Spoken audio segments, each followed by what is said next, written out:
Okay, last લેક્ચરમાં standardisation discuss કરેલું આપણે.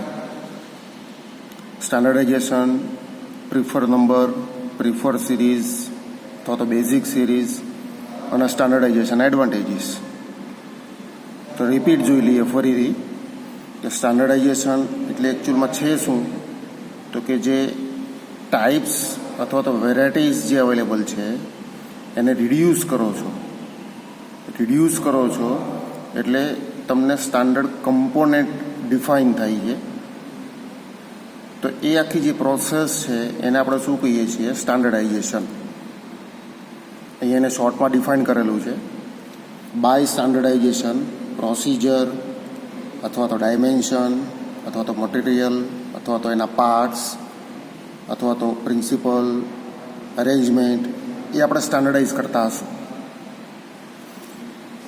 સ્ટાન્ડર્ડાઇઝ કરેલો પાર્ટ્સ છે અથવા તો મટીરિયલ છે, ડાયમેન્શન છે, એનો મેઇન જે એડવાન્ટેજ છે દેટ ઇઝ ઇન્ટરચેન્જેબિલિટી. તો એ પણ ડિસ્કસ કરેલું.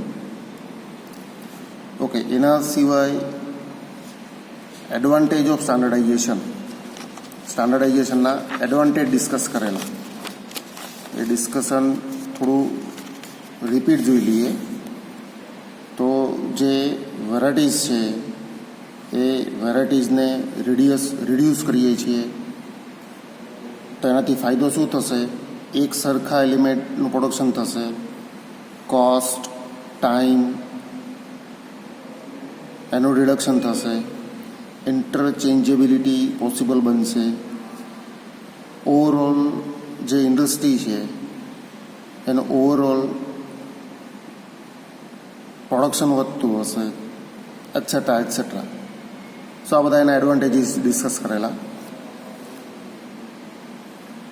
ઓકે, એના પછી આપણે જોઈએ કે સ્ટાન્ડર્ડાઇઝેશન કરવું હશે, સ્ટાન્ડર્ડાઇઝેશન કઈ રીતે થશે? તો બે એક્ઝામ્પલ અહીંયા આપણે લઈએ. પણ એ બે એક્ઝામ્પલ લઈએ ને એ પહેલાં આપણે પોઈન્ટ જોયેલા. કયા? પ્રિફર નંબર અને એ નંબર ઉપરથી પ્રિફર અથવા તો બેઝિક સિરીઝ. તો આ નંબર કયા છે? સી નંબર જોઈએ ને તો 1, 2, 3થી સ્ટાર્ટ કરીને ઇન્ફાઇનાઇટ સુધી હશે. અપાર્ટ ફ્રોમ ડેટ અહીંયા સ્ટાન્ડર્ડાઇઝેશન પર્પઝ માટે આપણે કયા નંબર સિલેક્ટ કરીએ છીએ? તો 5, 10, 20, 40 અને 80. તો આ જે નંબર છે ને એ નંબરને આપણે શું કહીએ છીએ? Prefer number. અને એ નંબર ઉપરથી ડિરાઈવ કરેલી જે સિરીઝ હશે એને આપણે કહીએ છીએ પ્રિફર અથવા તો બેઝિક સિરીઝ. તો એ સિરીઝ કઈ રીતે લખશું? તો 5 છે તો એના માટે સિરીઝ R5, 10 છે તો એના માટે R10, R20, R40 અને R80. ચાલો, એની વેલ્યુ આપણે જોયેલું લાસ્ટ ટાઈમ કે R5 એટલે એની વેલ્યુ કેટલી થાય છે? 1.58. તો એ કઈ રીતે થશે તો એ પણ જોઈ લઈએ આપણે. તો કેલ્સીમાં 5 પછી √10 આ થઈ જશે 1.58. તો R5ની વેલ્યુ 1.58. સેમ વે R10 માટે તો ફરીથી 10 √10 એટલે આ થઈ જશે 1.25.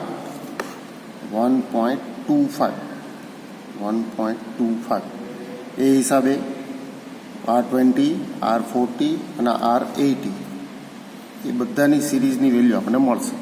આપણે યાદ રાખશું અથવા તો કેલ્ક્યુલેશન પણ પોસિબલ થશે. તો આ થઈ જશે પ્રિફર સિરીઝ, આ થઈ જશે પ્રિફર નંબર, સ્ટાન્ડર્ડાઇઝેશન અને એના એડવાન્ટેજીસ. ચાલો, હવે નેક્સ્ટ સપોઝ આપણે સ્ટાન્ડર્ડાઇઝેશન કરવું છે. એક્ઝામ્પલ લઈએ તો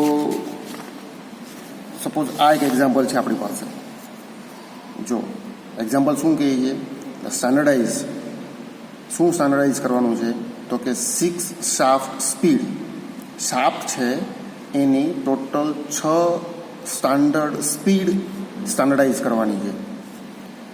અને એ રેન્જ ક્યાંથી ક્યાં સુધી છે? આપણી પાસે 224 to 720 10 RPM.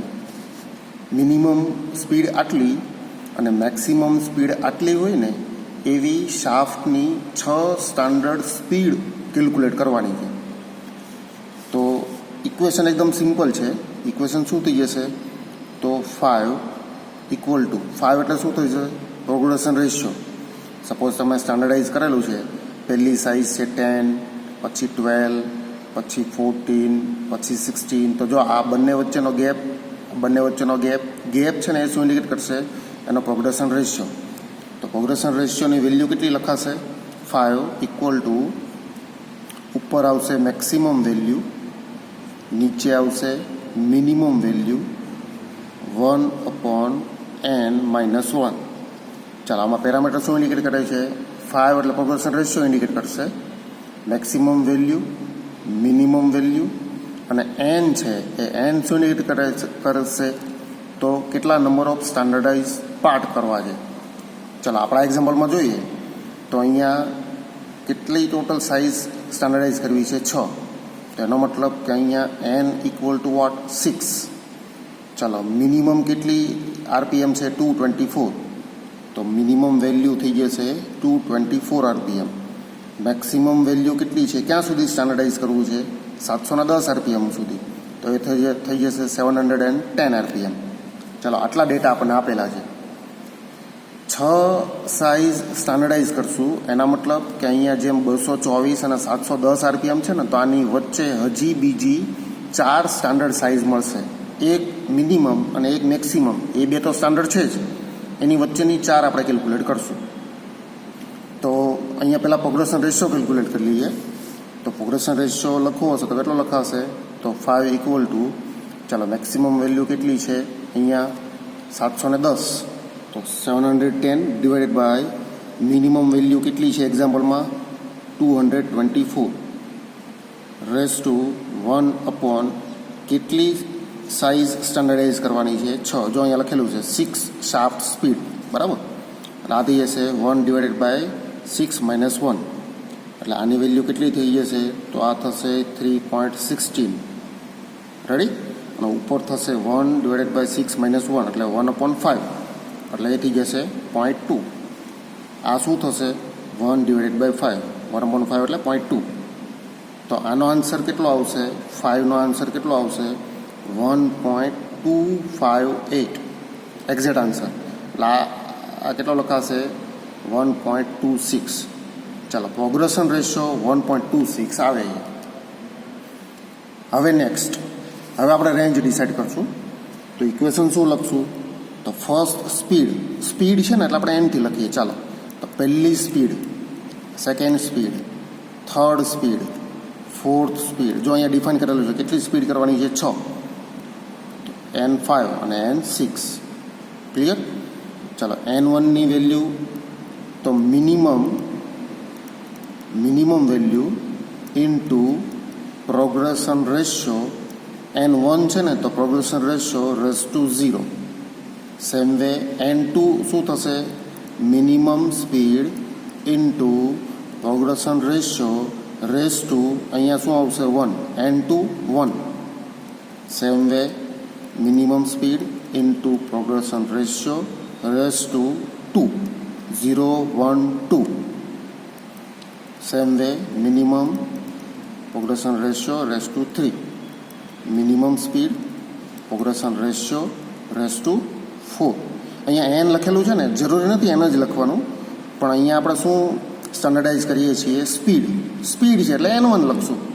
ડાયામીટર કીધેલા હોતા તો અહીંયા D1 D2 D3 લખીએ આપણે. આ શું થઈ જશે? Minimum diameter. સમજાણું? એટલે આ મિનિમમ ડાયામીટર જ છે. ચાલો, એટલે N6 તો મિનિમમ ડાયામીટર, ભૂલાય નહીં, આ બધું મલ્ટિપ્લિકેશન મિનિમમ ડાયામીટર સાથે કરેલું છે. Minimum diameter multiply by progression ratio ⁻5. આ થઈ જશે ઇક્વેશન. ચાલો, હવે અહીંયા વેલ્યુ મૂકીએ તો મિનિમમ સ્પીડ કેટલી છે આપણી? 224. તો 224 મલ્ટીપ્લાય બાય પ્રોગ્રેશન રેશિયો કેટલો મળે છે આપણને અહીંયા? 1.26. તો આ થઈ જશે 1.26 ⁻0.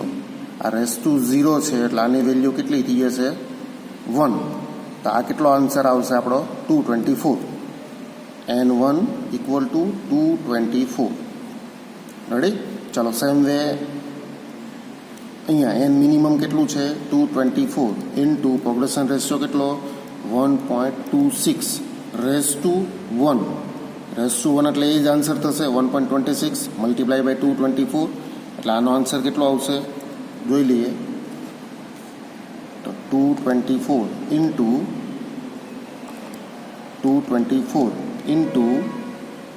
1.26 કેટલો થાય છે 282.24. ચાલો same way 224 into progression ratio 1.26 raise to 2. Same way 224 into 1.26 raise to 3. એકદમ ઇઝી એક્ઝામ્પલ છે. Raise to 5. રાઈટ? ચાલો એટલે અહીંયા કેલ્ક્યુલેટ કરીએ તો 1.26 એટલે થશે 1.26 રેસ ટુ કેટલા છે રેસ ટુ છે 2. તો 2 ઇન્ટુ મિનિમમ સ્પીડ બધામાં મલ્ટિપ્લિકેશન છે એની હાથે છે મિનિમમ સ્પીડ આપે 224 એટલે આ થઈ જશે 355.6. 355.6. ચાલો સેમ વે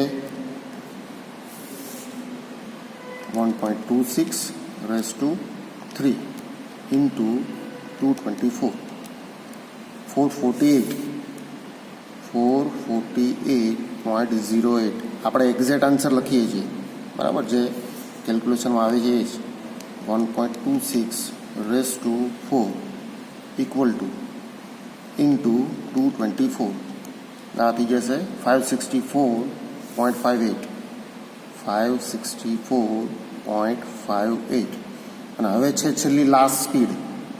જો સૌથી પહેલી જે મિનિમમ સ્પીડ હતી કેટલી હતી 224 અને એ જ આપણને શું મળેલું N1 ફર્સ્ટ સ્પીડ. એનો મતલબ એવો થશે કે જો લાસ્ટ સ્પીડ કેલ્ક્યુલેટ કરવા જશો ને તો એ નિયરલી ઇક્વલ ટુ 710 આવી જ જોઈએ. ચાલો કરી જોઈએ. આ થશે 1.26 રેસ ટુ 5 ઇન્ટુ 224 એટલે આ થશે 711.37. આ જ આન્સર રાખશો તો પણ ચાલશે અથવા તો રાઉન્ડ ઓફ વેલ્યુ કરી દેશો તો આ N1 કેટલું થશે 224. ચાલો N2 કેટલું થશે 284 કરી દઈએ. N3 કેટલું થશે 356. N4 કેટલું થશે 448. N5 કેટલું થશે 564 અને N6 કેટલું થશે 710 RPM. તો આ 1 2 3 4 5 અને 6 224થી સ્ટાર્ટ કરીને 710 RPMની વચ્ચે આ ટોટલ 6 સ્ટાન્ડર્ડાઇઝ સ્પીડ થઈ જે આપણો આન્સર થશે. રેડી? 224 RPMથી 710 RPM 710 RPMની વચ્ચે ટોટલ કેટલી સ્ટાન્ડર્ડાઇઝ સ્પીડ કરેલી છે 4 પ્લસ 5 અને 6 ટોટલ કેટલી સ્પીડ થશે 6. ચાલો નેક્સ્ટ આવો હજી એક્ઝામ્પલ લઈ લઈએ. એમાં શું લખેલું છે ફાઇન્ડ આઉટ. આનો આ જે પેજ છે ને આનો ફોટો હું બધાને મોકલાવી આપીશ એટલે રેફરન્સમાં આપણે યુઝ કરી શકીએ. ચાલો find out number of R20/4 જો આવું લખેલું છે એટલે આનો મિનિંગ શું થશે તો કે R20ની સિરીઝ છે. R20ની સિરીઝ છે એટલે 20√10 એટલે આ વેલ્યુ થશે 1.12.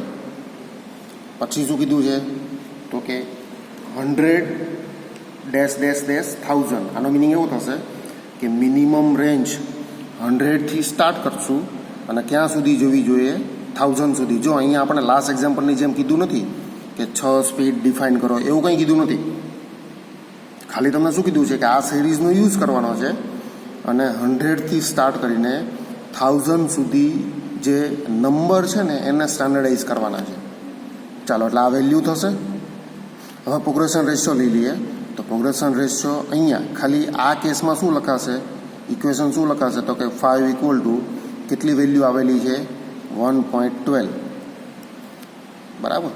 1.12 રેસ ટુ 4 ઇક્વલ ટુ આ થશે 1.58. આ થશે આપણો પ્રોગ્રેશન રેશિયો. ક્લિયર? R20 જો કઈ રીતે ઇન્ટરપ્રિટેશન કેમ થશે, R20 આ એની સિરીઝ થઈ અને એની વેલ્યુ થશે આ 1.12. હવે 1.12 રેસ ટુ અહીંયા 4 મૂકેલું છે ને, એ 4 ક્યાંથી અહીંયા આપણને આપેલું છે. તો આ 20 અને 4નો યુઝ કરીને એનો ઇન્ટરપ્રિટેશન આવું થશે અને છેલ્લે આપણને શું મળશે, પ્રોગ્રેશન રેશિયો. લાસ્ટ એક્ઝામ્પલમાં શું હતું, જો ઇક્વેશન આ રીતે હતું, પ્રોગ્રેશન રેશિયો જ હતો, પણ કઈ રીતે હશે, તો maximum divided by minimum raise to 1/n-1. આવું ઇક્વેશન હતું. પણ એ ક્યારે આપણે એવું કીધેલું હતું, મેક્સિમમ રેન્જ આટલી, મિનિમમ આટલી, અને પછી એનની value, number of standardise part કેટલા કરવાના છે આટલા, એવું કીધેલું હશે તો આપણે આ ઇક્વેશન મૂકશું. પણ અહીંયા આપણને એવું સ્પેસિફાઈ કર્યું નથી. મિનિમમ રેન્જ છે, મેક્સિમમ છે, પણ નંબર ઓફ પાર્ટ્સ કેટલા છે, તો એનું ઇન્ટરપ્રિટેશન આપણે અહીંયાથી કરવું પડે. સમજાણું? તો એટલા માટે અહીંયા 4 મૂકીએ છીએ. ચાલો, એટલે R20/4નો યુઝ કરશું ને એટલે આપણને ખાલી પ્રોગ્રેશન રેશિયો મળશે 1.58. પછી એના પછી નેક્સ્ટ તો એ તો same as it is process છે કે ફર્સ્ટ નંબર કયા થશે, તો એના માટે લખશું minimum value multiply by progression ratio raise to 0. સમજાણું? તો મિનિમમ કેટલા છે અહીંયા, મિનિમમ છે 100, તો 100 ઇન્ટુ પ્રોગ્રેશન રેશિયો કેટલો છે અહીંયા 1.58. 1.58 રેસ ટુ 0. રેસ ટુ 0 એટલે આની વેલ્યુ કેટલી થઈ જશે 1, એટલે આનો આન્સર થશે 100. ફર્સ્ટ સ્પીડ કેટલી મળે છે 100, એ તો છે જ ને.